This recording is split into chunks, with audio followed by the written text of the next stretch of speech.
ಒಂದೇ ಕೆರೆಯಲ್ಲಿ ಸಾವಿರಾರು ಅಸ್ಥಿಪಂಜರ, ತಲೆಬುರುಡೆಗಳಿಗೆ ಇನ್ನೂ ಇದೆ ಜೀವ.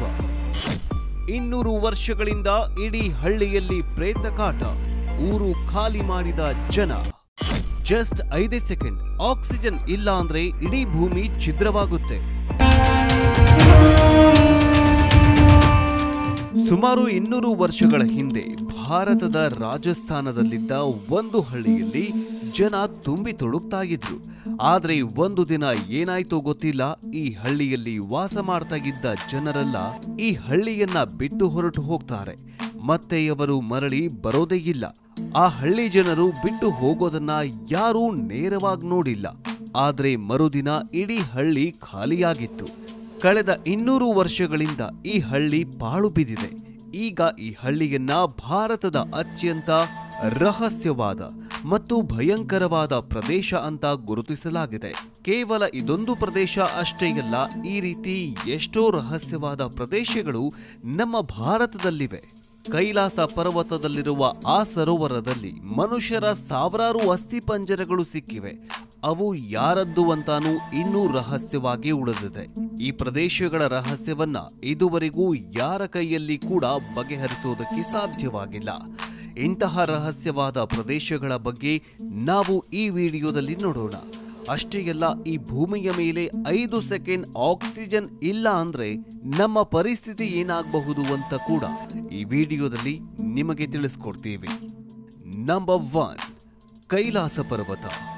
ಹಿಮಾಲಯದಲ್ಲಿರುವ ಈ ಕೈಲಾಸ ಪರ್ವತವನ್ನ ಜಗತ್ತಿನ ಅತ್ಯಂತ ಕಷ್ಟಕರವಾದ ಪರ್ವತ ಅಂತ ಕರೆಯಲಾಗುತ್ತೆ.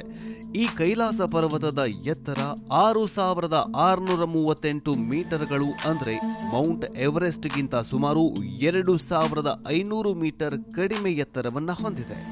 ಆದ್ರೆ ಇಲ್ಲಿ ಆಶ್ಚರ್ಯಕರ ಸಂಗತಿ ಏನಂತಂದ್ರೆ, ಇಲ್ಲಿಯವರೆಗೂ ಮೌಂಟ್ ಎವರೆಸ್ಟ್ ಅನ್ನ 6000ಕ್ಕೂ ಹೆಚ್ಚು ಜನ ಹತ್ತಿದ್ದಾರೆ. ಆದ್ರೆ ನಿಮಗ್ ಗೊತ್ತಾ, ಈ ಕೈಲಾಸ ಪರ್ವತವನ್ನ ಇದುವರೆಗೂ ಯಾರ ಕೈಯಲ್ಲೂ ಕೂಡ ಹತ್ತೋದಕ್ಕೆ ಸಾಧ್ಯವಾಗಿಲ್ಲ. ಅಷ್ಟೇ ಅಲ್ಲ, ಈ ಭೂಮಿಯ ಮೇಲೆ ಈ ಪರ್ವತ ಇರುವ ಜಾಗ ಕೂಡ ತುಂಬಾನೇ ರಹಸ್ಯವಾಗಿದೆ. ಅಂದ್ರೆ ಈ ಕೈಲಾಸ ಪರ್ವತ ನಾರ್ತ್ ಪೋಲ್ನಿಂದ 6666 ಕಿಲೋಮೀಟರ್ ದೂರದಲ್ಲಿದೆ. ವಿಜ್ಞಾನಿಗಳ ಪ್ರಕಾರ ಕೈಲಾಸ ಪರ್ವತವನ್ನ ಭೂಮಿಯ ಸೆಂಟರ್ ಪಾಯಿಂಟ್ ಅಂತ ಕರೀತಾರೆ. ಇತಿಹಾಸಕಾರರ ಪ್ರಕಾರ ಈ ಪರ್ವತವನ್ನ ಯಾರೆಲ್ಲ ಹತ್ತುವುದಕ್ಕೆ ಪ್ರಯತ್ನ ಮಾಡಿದಾರೋ ಅವರೆಲ್ಲ ಹೇಳೋ ಪ್ರಕಾರ ಈ ಕೈಲಾಸ ಪರ್ವತದಲ್ಲಿ ಮನುಷ್ಯರ ವಯಸ್ಸು ತುಂಬಾನೇ ವೇಗವಾಗಿ ಬೆಳೆಯುತ್ತೆ. ಆದ್ರೆ 2 ವಾರಗಳು ಈ ಕೈಲಾಸ ಪರ್ವತದಲ್ಲಿ 12 ಗಂಟೆಗಳಿಗೆ ಸಮಾನವಾಗಿರುತ್ತೆ. ಅಷ್ಟೇ ಅಲ್ಲ, ಈ ಪರ್ವತದ ಹತ್ತಿರಕ್ಕೆ ಹೋದಂತೆ ನಮ್ಮ ದೇಹದ ಮೇಲಿರುವ ಉಗುರುಗಳು ಮತ್ತು ಕೂದಲುಗಳು ತುಂಬಾನೇ ವೇಗವಾಗಿ ಬೆಳೆಯುತ್ತಂತೆ.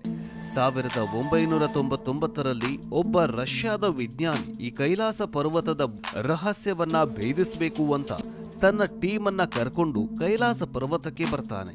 ಅವರು ಹೇಳೋ ಪ್ರಕಾರ ಈ ಕೈಲಾಸ ಪರ್ವತದ ಸ್ಟ್ರಕ್ಚರ್ ನೋಡುವುದಕ್ಕೆ ಮಾನವ ನಿರ್ಮಿತ ಪಿರಮಿಡ್ ತರಾನೇ ಕಾಣಿಸ್ತಾ ಇದೆ ಅಂತ ಹೇಳಿದ್ದಾರೆ.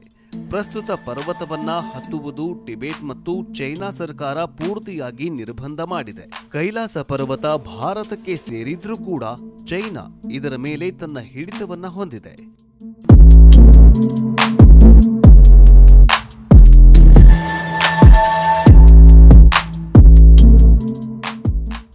ನಂಬರ್ 2, ಕುಲ್ದಾರ್, ರಾಜಸ್ಥಾನ್.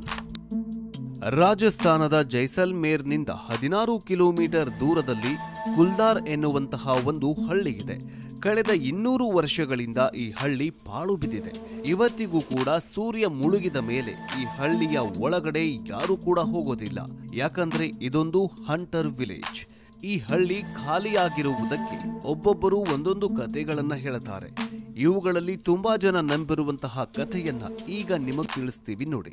ಸುಮಾರು 200 ವರ್ಷಗಳ ಹಿಂದೆ ಈ ಹಳ್ಳಿಯಲ್ಲಿ ಸಾವಿರಾರು ಜನರು ತುಂಬಾನೇ ಸಂತೋಷವಾಗಿ ವಾಸ ಮಾಡ್ತಾ ಇದ್ರು. ಆದ್ರೆ ಒಂದು ದಿನ ಇಡೀ ಹಳ್ಳಿಯಲ್ಲಿರುವ ಜನರು ರಾತ್ರೋರಾತ್ರಿ ಹಳ್ಳಿಯನ್ನ ಖಾಲಿ ಮಾಡಿ ಹೊರಟು ಹೋಗ್ತಾರೆ. ಆಗಿನ ಕಾಲದಲ್ಲಿ ಜೈಸಲ್ಮೇರ್ ರಾಜನಾಗಿದ್ದ ಸಲೀಂ ಸಿಂಗ್ ಒಂದು ದಿನ ಈ ಹಳ್ಳಿಯಲ್ಲಿ ಟ್ಯಾಕ್ಸ್ ಅನ್ನ ವಸೂಲಿ ಮಾಡೋದಕ್ಕೆ ಬಂದಾಗ ಅವನ ಕಣ್ಣಿಗೆ ಒಂದು ಸುಂದರವಾದ ಹುಡುಗಿ ಕಾಣಿಸ್ತಾಳೆ. ಸಲೀಂ ಸಿಂಗ್ಗೆ ಅವಳ ಮೇಲೆ ಪ್ರೀತಿಯಾಗತ್ತೆ. ಇದರಿಂದ ಆ ಹುಡುಗಿಗೆ ಇಷ್ಟ ಇಲ್ಲದಿದ್ರೂ ಕೂಡ ಬಲವಂತವಾಗಿ ಅವಳನ್ನ ಮದುವೆಯಾಗೋದಕ್ಕೆ ಬಯಸ್ತಾನೆ. ಒಂದು ವೇಳೆ ಇದಕ್ಕೆ ಒಪ್ಪದೇ ಇದ್ರೆ ಇಡೀ ಹಳ್ಳಿಯನ್ನ ನಾಶ ಮಾಡ್ತೀನಿ ಅಂತ ಎಲ್ಲರನ್ನ ಬೆದರಿಸ್ತಾನೆ. ಆದ್ರೆ ಹಳ್ಳಿಯ ಜನರು ಆ ಹುಡುಗಿಯನ್ನ ರಾಜನಿಗೆ ಒಪ್ಪಿಸೋದಕ್ಕೆ ಇಷ್ಟವಿಲ್ಲದೆ ಎಲ್ರೂ ಹಳ್ಳಿಯನ್ನ ಬಿಟ್ಟು ಹೋಗ್ಬಿಡೋಣ ಅಂತ ನಿರ್ಧಾರ ಮಾಡ್ತಾರೆ. ಯಾರಿಗೂ ಗೊತ್ತಿಲ್ಲದ ಹಾಗೆ ರಾತ್ರೋರಾತ್ರಿ ಎಲ್ಲರೂ ಹಳ್ಳಿಯನ್ನ ಖಾಲಿ ಮಾಡಿ ಹೋಗ್ತಾರೆ. ಹಳ್ಳಿಯನ್ನ ಖಾಲಿ ಮಾಡುವಾಗ ಇವರೆಲ್ಲ ಹಳ್ಳಿಗೆ ಒಂದು ಶಾಪವನ್ನ ಹಾಕಿ ಹೋಗ್ತಾರೆ. ಈ ಹಳ್ಳಿಯಲ್ಲಿ ಯಾರೂ ವಾಸ ಮಾಡದೆ ಪಾಳು ಬಿದ್ದು ಹೋಗಲಿ ಅಂತ ಶಾಪ ಹಾಕ್ತಾರೆ. ಇದರಿಂದ ಈಗಲೂ ಕೂಡ ಈ ಕುಲ್ದಾರ್ ಹಳ್ಳಿ ಪಾಳು ಬಿದ್ದಿದೆ. ಒಂದು ವೇಳೆ ಯಾರಾದ್ರೂ ಸೂರ್ಯ ಮುಳುಗಿದ ಮೇಲೆ ಈ ಹಳ್ಳಿ ಒಳಗಡೆ ಹೋಗ್ಬೇಕು ಅಂದ್ರೆ ASI ನಿಂದ ಅಂದ್ರೆ ಕೇರಲಾಜಿಕಲ್ ಸರ್ವೆ ಆಫ್ ಇಂಡಿಯಾ ಇಂದ ಸ್ಪೆಷಲ್ ಪರ್ಮಿಷನ್ ಅನ್ನ ನೀವು ತೆಗೆದುಕೊಳ್ಬೇಕು. ಇಲ್ಲ ಅಂದ್ರೆ ರಾತ್ರಿಯಲ್ಲಿ ಪ್ರವೇಶ ನಿರ್ಬಂಧಿಸಲಾಗಿದೆ. ಯಾಕಂದ್ರೆ ಈ ಹಳ್ಳಿಯಲ್ಲಿ ದೆವ್ವಗಳ ಕಾಟ ಇದೆ ಅಂತ ಸುತ್ತಮುತ್ತ ಇರುವ ಹಳ್ಳಿಯ ಜನರು ಹೇಳ್ತಾರೆ. ನಂಬರ್ 3, ರೂಪ್ಕುಂಡ್ ಸರೋವರ. ಉತ್ತರಾಖಂಡದಲ್ಲಿ ಸಮುದ್ರ ಮಟ್ಟದಿಂದ ಸುಮಾರು 5,000 ಮೀಟರ್ ಎತ್ತರದಲ್ಲಿ ಒಂದು ಕೆರೆ ಕಂಡು ಬರುತ್ತೆ. ಇದನ್ನ ರೂಪ್ಕುಂಡ್ ಸರೋವರ ಅಂತ ಕೂಡ ಕರೆಯಲಾಗುತ್ತೆ. 1941ರಲ್ಲಿ ಒಬ್ಬ ಬ್ರಿಟಿಷ್ ಅಧಿಕಾರಿ ಇದನ್ನ ಕಂಡು ಹಿಡಿತಾನೆ.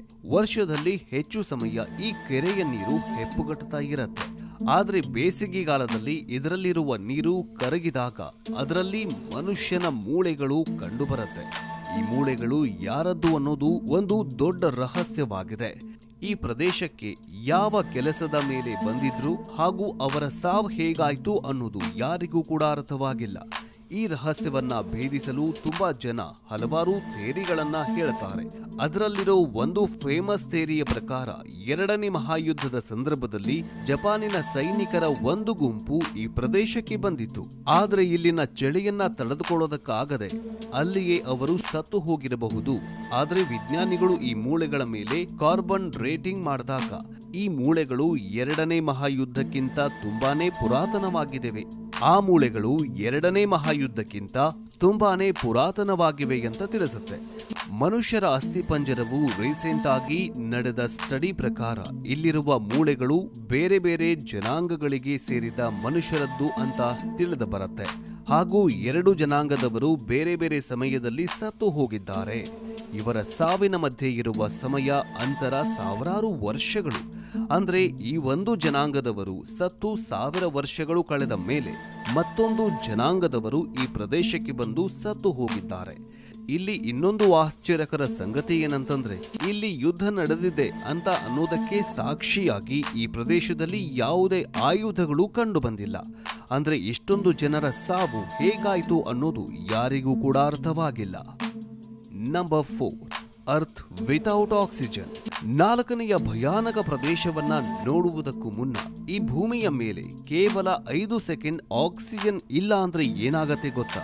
5 ಸೆಕೆಂಡ್ ಅಲ್ಲಿ ಅಂತಹ ದೊಡ್ಡ ಅನಾಹುತ ಏನಾಗೋದಿಲ್ಲ ಅಂತ ನಿಮಗನಿಸಬಹುದು. ಆದ್ರೆ 5 ಸೆಕೆಂಡು ಆಕ್ಸಿಜನ್ ಇಲ್ಲ ಅಂದ್ರೆ ಭೂಮಿಯ ಮೇಲಿರುವ ಎಲ್ಲಾ ಕಾಂಕ್ರೀಟ್ ಕಟ್ಟಡಗಳು ಬಿದ್ದು ಹೋಗುತ್ತೆ. ಆಕ್ಸಿಜನ್ ಇಲ್ಲ ಅಂದ್ರೆ ಭೂಮಿಯ ಮೇಲಿರುವ ಏರ್ಪೋರ್ಟ್ ಕಡಿಮೆಯಾಗತ್ತೆ. ಇದರಿಂದ ನಮ್ಮ ಕಿವಿಯ ಒಳಗಡೆ ಇರುವ ಪದರಗಳು ಹೊಡೆದು ಹೋಗಿ ನಾವು ಪರ್ಮನೆಂಟ್ ಆಗಿ ಕಿವುಡರಾಗ್ತೀವಿ. ಹಾಗೂ ಭೂಮಿಯ ಸುತ್ತ ಇರುವ ಓಝೋನ್ ಪದರು ಮಾಯವಾಗತ್ತೆ. ಇದರಿಂದ ಸೂರ್ಯನಿಂದ ಬಿಡುಗಡೆಯಾಗುವಂತಹ ಭಯಾನಕ ರೇಡಿಯೇಷನ್ ನಮ್ಮ ಚರ್ಮವನ್ನ ಪೂರ್ತಿಯಾಗಿ ಸುಟ್ಟು ಹಾಕ್ಬಿಡತ್ತೆ. ಆಕ್ಸಿಜನ್ ಇಲ್ಲ ಅಂದ್ರೆ ಯಾವುದೇ ಇಂಜಿನ್ಗಳು ಕೆಲಸ ಮಾಡೋದಿಲ್ಲ. ಅಂದ್ರೆ ಎಲ್ಲಾ ವಾಹನಗಳು ಸಡನ್ ಆಗಿ ನಿಂತು ಹೋಗುತ್ತೆ. ನಿಮ್ಮೆಲ್ಲರಿಗೂ ಗೊತ್ತಿರತ್ತೆ ನೀರಿನ ಫಾರ್ಮುಲಾ H2 ಅಂತ. ಇದರಿಂದ ಆಕ್ಸಿಜನ್ ಅನ್ನ ರಿಮೂವ್ ಮಾಡಿದ್ರೆ ಉಳಿಯೋದು ಕೇವಲ ಹೈಡ್ರೋಜನ್ ಅಷ್ಟೇ. ಅಂದ್ರೆ ಕೇವಲ 5 ಸೆಕೆಂಡ್ ಅಲ್ಲಿ ಭೂಮಿಯ ಮೇಲಿರುವ ಎಲ್ಲಾ ಸಾಗರಗಳು ಬತ್ತಿ ಹೋಗುತ್ತೆ. ಅಷ್ಟೇ ಎಲ್ಲ ಮನುಷ್ಯನ ದೇಹದಲ್ಲಿ 70% ನೀರೇ ಇರತ್ತೆ ಅಲ್ವಾ? ಆಕ್ಸಿಜನ್ ಇಲ್ಲ ಅಂತಂದ್ರೆ ನೀರು ಇಲ್ಲ, ನೀರು ಇಲ್ಲ ಅಂತಂದ್ರೆ ಮನುಷ್ಯನ ದೇಹನೂ ಇಲ್ಲ. ಈಗ ನಿಮ್ಮೆಲ್ಲರಿಗೂ ಆಕ್ಸಿಜನ್ ಎಷ್ಟು ಮುಖ್ಯ ಅಂತ ಅರ್ಥವಾಗಿರುತ್ತೆ. ಅದಕ್ಕೆ ಹೇಳೋದು ಗಿಡಮರಗಳನ್ನ ಬೆಳೆಸಿಗಿಂತ. ನಂಬರ್ 4, ಕೈಲಾಸ ಮಂದಿರ. ಈ ಪುರಾತನವಾದ ಮಂದಿರವನ್ನ ಮಹಾರಾಷ್ಟ್ರದ ಎಲ್ಲೋರ್ ಗುಹೆಯಲ್ಲಿ ನಿರ್ಮಾಣ ಮಾಡಲಾಗಿದೆ. ಈ ಮಂದಿರ ಜಗತ್ತಿನಲ್ಲಿರೋ ಎಲ್ಲಾ ವಿಜ್ಞಾನಿಗಳಿಗೆ ಒಂದು ದೊಡ್ಡ ಸವಾಲಾಗಿದೆ. ಯಾಕಂದ್ರೆ ಸಾಮಾನ್ಯವಾಗಿ ಎಲ್ಲರೂ ಕಟ್ಟಡಗಳನ್ನ ಕೆಳಗಿನಿಂದ ಮೇಲಕ್ಕೆ ನಿರ್ಮಾಣ ಮಾಡ್ಕೊಂಡು ಹೋಗ್ತಾರೆ. ಆದ್ರೆ ಎಲ್ಲರೂ ಬೆಚ್ಚಿ ಬೀಳಿಸುವಂತಹ ಸಂಗತಿ ಏನಂತಂದ್ರೆ ಈ ಮಂದಿರವನ್ನ ಒಂದು ದೊಡ್ಡ ಬೃಹದಾಕಾರದ ಬಂಡೆಗಲ್ಲನ್ನ ಕೆತ್ತಿ ನಿರ್ಮಾಣ ಮಾಡಿದ್ದಾರೆ. ಅದು ಕೂಡ ಈ ಬಂಡೆಯನ್ನ ಮೇಲಿಂದ ಕೆಳಗಡೆ ಕೆತ್ತುಕೊಂಡು ಹೋಗಿದ್ದಾರೆ. ಇತಿಹಾಸ ಹೇಳೋ ಪ್ರಕಾರ ಸುಮಾರು 1200 ವರ್ಷಗಳ ಹಿಂದೆ ಆ ಕಾಲದಲ್ಲಿ ಕಲ್ಲುಗಳನ್ನ ಕೆತ್ತಲು ಯಾವುದೇ ತರಹದ ಆಧುನಿಕ ಯಂತ್ರಗಳು ಇರಲಿಲ್ಲ. ಕೇವಲ ದೇಸಿ ಆಯುಧಗಳನ್ನ ಬಳಸಿ ಈ ಅದ್ಭುತವಾದ ಮಂದಿರವನ್ನ ತಯಾರು ಮಾಡಿದ್ದಾರೆ.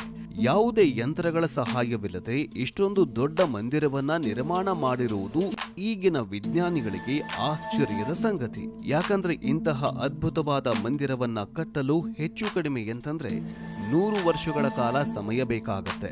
ಆದ್ರೆ ವಿಜ್ಞಾನಿಗಳ ಅನ್ವೇಷಣೆಯಲ್ಲಿ ತಿಳಿದು ಬಂದಿರೋದು ಏನಂತಂದ್ರೆ ಈ ಮಂದಿರವನ್ನ ಕೇವಲ 18 ವರ್ಷಗಳಲ್ಲಿ ನಿರ್ಮಾಣ ಮಾಡಿದ್ದಾರಂತೆ. ಈ ಬಂಡೆಗೆ ಮಂದಿರದ ರೂಪವನ್ನ ಕೊಡುವುದಕ್ಕೆ ಹೆಚ್ಚು ಕಡಿಮೆ 1 ಲಕ್ಷ ಟನ್ಗಳಷ್ಟು ಕಲ್ಲನ್ನ ಬಂಡೆಯಿಂದ ಬೇರ್ಪಡಿಸಲಾಗಿದೆ. ಇಲ್ಲಿ ಮತ್ತೆ ವಿಜ್ಞಾನಿಗಳಿಗೆ ಆಶ್ಚರ್ಯ ಪಡುವಂತಹ ಸಂಗತಿ ಏನಂತಂದ್ರೆ ಈ 2 ಲಕ್ಷ ಟನ್ಗಳ ತೂಕದ ಕಲ್ಲುಗಳು ಈ ಮಂದಿರದ ಸುತ್ತಲೂ ಅಂದ್ರೆ ಕೆಲವು ಕಿಲೋಮೀಟರ್ಗಳಷ್ಟು ದೂರದವರೆಗೂ ಎಲ್ಲೂ ಕೂಡ ಕಂಡು ಬಂದಿಲ್ಲ. ಇಲ್ಲಿ ವಿಜ್ಞಾನಿಗಳಿಗೆ ಈಗಲೂ ಕೂಡ ಬಗೆಹರಿಸಲಾಗದ ಒಂದು ದೊಡ್ಡ ಪ್ರಶ್ನೆ ಏನಂತಂದ್ರೆ ಕೇವಲ ದೇಸಿ ಆಯುಧಗಳನ್ನ ಬಳಸಿಕೊಂಡು ಒಂದು ದೊಡ್ಡ ಬೃಹದಾಕಾರದ ಬಂಡೆಯನ್ನ ಕೆತ್ತಿ ಇಷ್ಟೊಂದು ಅದ್ಭುತವಾದ ಮಂದಿರವನ್ನ ಅವರು ಹೇಗೆ ನಿರ್ಮಾಣ ಮಾಡಿರಬೇಕು ಅಂತ. ಹಾಗೂ ಈ ಮಂದಿರದ ನಿರ್ಮಾಣದಲ್ಲಿ ಬಂಡೆಯಿಂದ ಹೊರತೆಗೆದ 2 ಲಕ್ಷ ಟನ್ ಕಲ್ಲು ಎಲ್ಲಿಗೆ ಹೋಯ್ತು? ಒಂದು ವೇಳೆ ಈ ಮಂದಿರವನ್ನ ಏಲಿಯನ್ಸ್ಗಳು ನಿರ್ಮಾಣ ಮಾಡಿದ್ವಾ? ಗೊತ್ತಿಲ್ಲ. ಆದ್ರೆ ಈಗಲೂ ಕೂಡ ವಿಜ್ಞಾನಿಗಳಿಗೆ ಇದೊಂದು ಬಗೆಹರಿಯಲಾಗದ ರಹಸ್ಯವಾಗಿದೆ. ನಂಬರ್ 5, ರಾಕ್ಷಸ ಸ್ಥಳ. ಕೈಲಾಸ ಪರ್ವತದ ಹತ್ತಿರದಲ್ಲಿ ಒಂದು ಸರೋವರ ಇದೆ. ಇದನ್ನ ಮಾನಸ ಸರೋವರ ಅಂತ ಕರೆಯಲಾಗುತ್ತೆ. ಇದು ಜಗತ್ತಿನ ಅತ್ಯಂತ ಎತ್ತರಗಳಲ್ಲಿ ಕಂಡುಬರುವಂತಹ ಒಂದು ಪರಿಶುದ್ಧ ನೀರಿನ ಸರೋವರ. ಈ ಮಾನಸ ಸರೋವರದ ಪಕ್ಕದಲ್ಲಿ ಮತ್ತೊಂದು ಸರೋವರ ಕಂಡುಬರುತ್ತೆ. ಅದನ್ನ ರಾಕ್ಷಸ ಸ್ಥಳ ಅಂತ ಕರೆಯಲಾಗುತ್ತೆ. ಪರಿಶುದ್ಧ ನೀರಿನ ಸರೋವರವಾಗಿದ್ರೆ ಈ ರಾಕ್ಷಸದಲ್ಲಿ ಮಾತ್ರ ಸಮುದ್ರದ ನೀರಿನಷ್ಟು ಶುದ್ಧ ಉಪ್ಪಿನಾಂಶವನ್ನ ಹೊಂದಿದೆ. ಇದರಿಂದ ನೀರನ್ನ ಕುಡಿಯಲು ಸಾಧ್ಯವಾಗುವುದಿಲ್ಲ. ಈ ಸರೋವರದ ಸುತ್ತಮುತ್ತ ಯಾವುದೇ ಸಸ್ಯ ಸಂಪತ್ತು ಇಲ್ಲ. ಹಾಗೂ ಈ ಸರೋವರದಲ್ಲಿ ಯಾವಾಗಲೂ ಚಿಕ್ಕ ಚಿಕ್ಕ ಅಲೆಗಳು ಬರುತ್ತಲೇ ಇರತ್ತೆ. ವಿಜ್ಞಾನದ ಬಳಿಯೂ ಕೂಡ ಇದಕ್ಕೆ ಉತ್ತರ ಇಲ್ಲ. ಒಂದೇ ವಾತಾವರಣದಲ್ಲಿರುವ 2 ಸರೋವರದಲ್ಲಿ ಬೇರೆ ಬೇರೆ ತರಹದ ನೀರು ಇರುವುದಕ್ಕೆ ಹೇಗೆ ಸಾಧ್ಯ? ಇದು ನಿಜವಾಗ್ಲೂ ಅನ್ಬಿಲಿವೇಬಲ್ ಅಲ್ವಾ? ವಿಡಿಯೋ ಇಷ್ಟವಾದ್ರೆ ವಿಡಿಯೋಗೆ ಒಂದು ಲೈಕ್ ಕೊಟ್ಟು ನಮ್ಮ ಚಾನಲ್ ಅನ್ನ ಸಬ್ಸ್ಕ್ರೈಬ್ ಮಾಡ್ಕೊಳ್ಳಿ.